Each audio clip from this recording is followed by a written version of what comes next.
Army's Ahmad Bradshaw shares quarterback duties with Chris Carter and is the second leading rusher on the #2 rushing team in the country. The 5'11" junior's perseverance and call to duty was born while growing up on the mean streets of Chicago, and a mother who helped steer him clear of that trouble.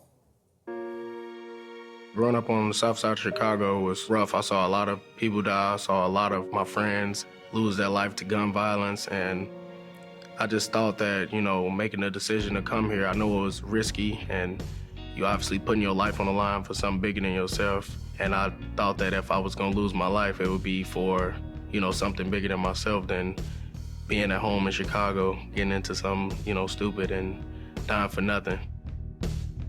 My friend Jameer Brown, he was at his birthday party, and I was supposed to be with him, but I think I was playing a game that night, and my god sister called me the next morning and said that he got shot and killed that night. I wasn't really trying to hear what happened. I was just kind of mad. That was probably the roughest time for me.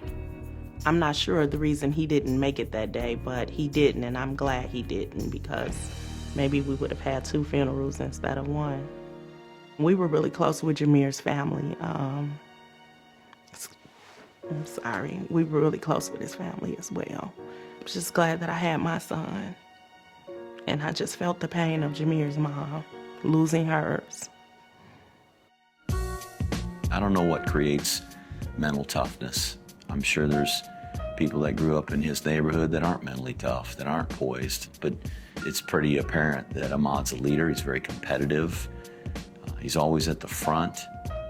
He's difficult to beat. I think it takes a guy that doesn't let tough times get him down and keep them from accomplishing the things that they're capable of accomplishing. It's a humbling experience being at West Point. It's a lifetime opportunity. You learn a lot about yourself. You learn a lot about leadership and how you interact with people from different backgrounds all over the world.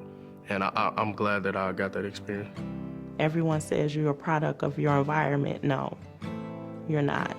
You can change that. You can, and he did. I am very proud of him. I cannot say that enough. Very proud of him. I love the man that he's becoming.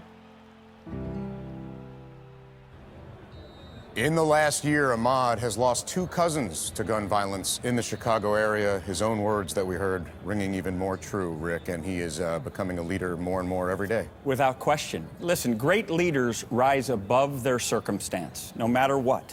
They find a way to overcome, and certainly that's the case with Ahmad Bradshaw. And if you query his teammates there, they talk about the leadership he displays now and the growth that he has undertaken. And this guy has become a more confident football player, not just a football player, person, since his time there at West Point. And we'll see him featured heavily on the field today.